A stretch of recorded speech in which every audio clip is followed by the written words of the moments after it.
Drake's Bay, Sir Francis Drake Hotel. There are plenty of Bay Area ties to the legendary explorer, but did he really stop along the California coast, and what was he doing here?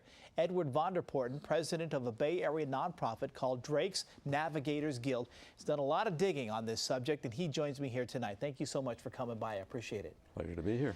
So did he stop near the Bay Area, and what was he doing here? Well, he was on his way around the world, and he stopped north of San Francisco, about 30 miles, at a place called Drake's Bay. And that's where he repaired his ship before he went across the Pacific to complete his voyage. Now, there's been some speculation about, did he really stop in Drake's Bay? Did he stop someplace else? Was he in Oregon? Was he in California?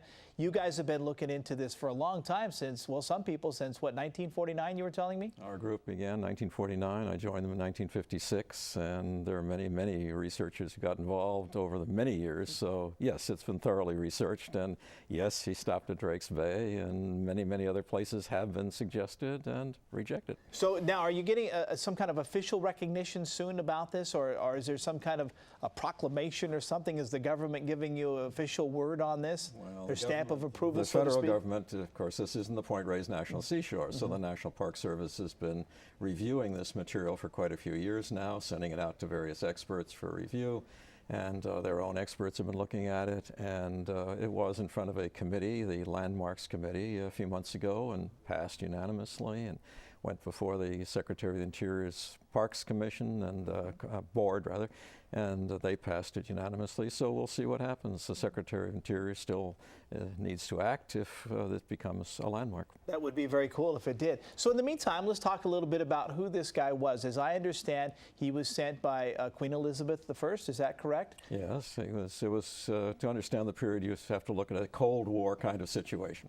Between Spain and England, right? And Queen Elizabeth sent him out unofficially, but it was not unusual in those days to do this sort of thing, to do as much damage as he could to Spain. And he did so with great enthusiasm and great success, capturing a treasure ship off South America and coming home with 26 tons of silver. So as I understand, he went down around South America and was coming up, and this is when he was wreaking havoc with some of the Spanish explorers. Eventually kind of got out of their reach and up into our area, which is where he was. Now he needs to go back home. Can't go back where he came from because the Spanish are looking for him, so he's got to find a different way, right? So he's looking for a way to go around North America. So he takes a long, long reach north up along the Oregon coast eventually, and then comes back down when he realizes that there is no passage that he can get through, not in a practical sense, through North America.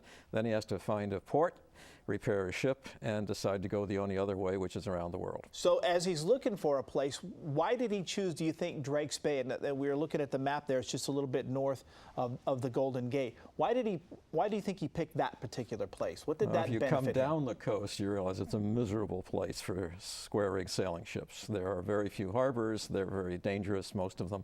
And so he's coming 300 miles down the coast looking for a safe place. And he goes around Point Reyes, he gets in the shelter of Point Reyes from the northwest winds, and there he finds a sheltered inner harbor where he can repair his ship, resupply, get water, get food, get ready for the long voyage across the Pacific. And while he's here, I understand that he meets up with Native Americans for the very first time that they had seen anybody, an English speaking or European explorer. And how did that go, the relationship between them? Drake was a genius in dealing with native peoples. He treated them well, they treated him well.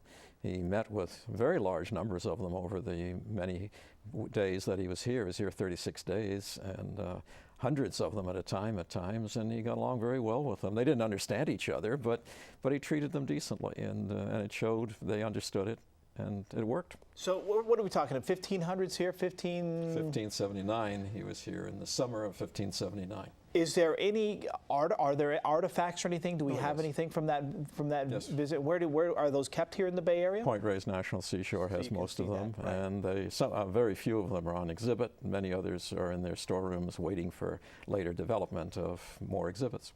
So then, after he is finished and he's ready for this sail, he makes another stop just off our coast before he heads on out. Tell us a little bit about that. As he heads out, he wants to finish topping off. So he stops at the Farallon Islands, sends a small boat ashore, and there he gets some more seals. They're killing seals for fresh meat and eggs from the seabirds that are out there, because it's a seabird rookery. And then off he goes into the Pacific, not realizing that behind him is the entrance to the Golden Gate. Right, just right behind him. And he goes on to discover other 20 things. miles away. Not going in. I was wondering why he didn't go into there as opposed to where he did in Drake's Bay, but now well, he's coming south down the right, coast. so he hadn't gotten that far yet. So he hadn't gotten that far, and the moment he's through with his work, he wants to get away from the coast, which, after all, is always dangerous, to be close to a coast in a square-rigged sailing ship. Very interesting stuff. Well, we appreciate your insight today, and hopefully, as you mentioned, you'll get some recognition from the Secretary of the Interior. That'd be awesome. We're waiting.